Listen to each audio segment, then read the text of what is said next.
እና ገንዘቡ ከቤተ መንግስት ይመጣል።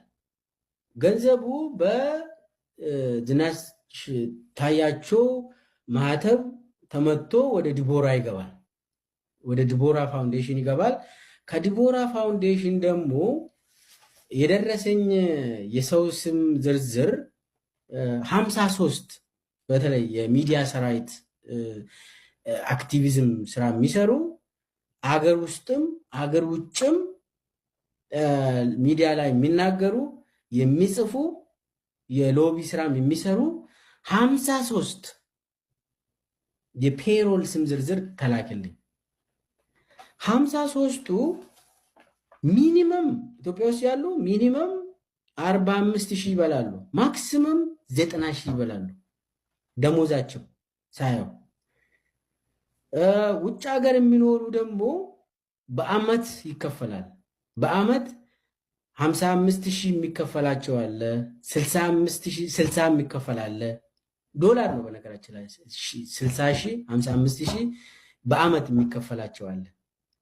እና ኢትዮጵያ ውስጥ ያሉ እንደዛው እስከ ሚኒመም እንግዲህ 45,000 ነው ኢትዮጵያ ብር የሚሰጣቸው። ይህንን የሚዲያ ሰራዊት ደግሞ የሚያቀናብር በኃላፊነት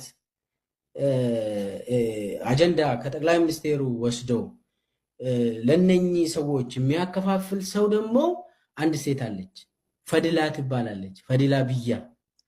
እቺ ፈድላ የጅማ ሰው ነች። የአብይ በጣም ቀንደኛ ደጋፊ ሚኒስቴር ነች መሰለኝ።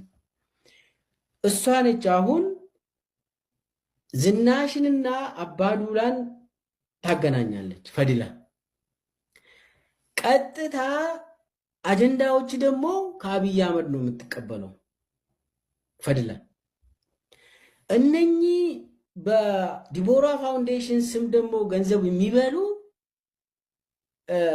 እነሱን ደግሞ አጀንዳውን ከላይ ወስዳ ታስተላልፋለች። በዚህ ደረጃ ሂዱበት ተብሏል ከጠቅላይ ሚኒስቴሩ ብላ እንትን ታደርጋለች።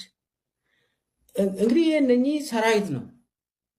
ውጭ ሀገር ይሰራሉ፣ ሀገር ውስጥም ይሰራሉ። ገንዘብ ከጠቅላይ ሚኒስቴር ጽሕፈት ቤት ይመጣል በቀጥታ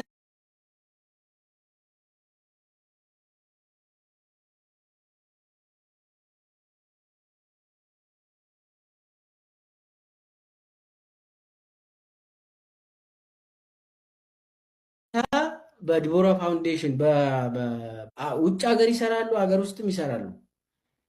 ገንዘብ ከጠቅላይ ሚኒስቴር ጽሕፈት ቤት ይመጣል በቀጥታ በዲቦራ ፋውንዴሽን በፈርስት ሌዲ ስም ነው እንግዲህ የሚመጣ ገንዘቡ የእሷ ጽሕፈት ቤት ነው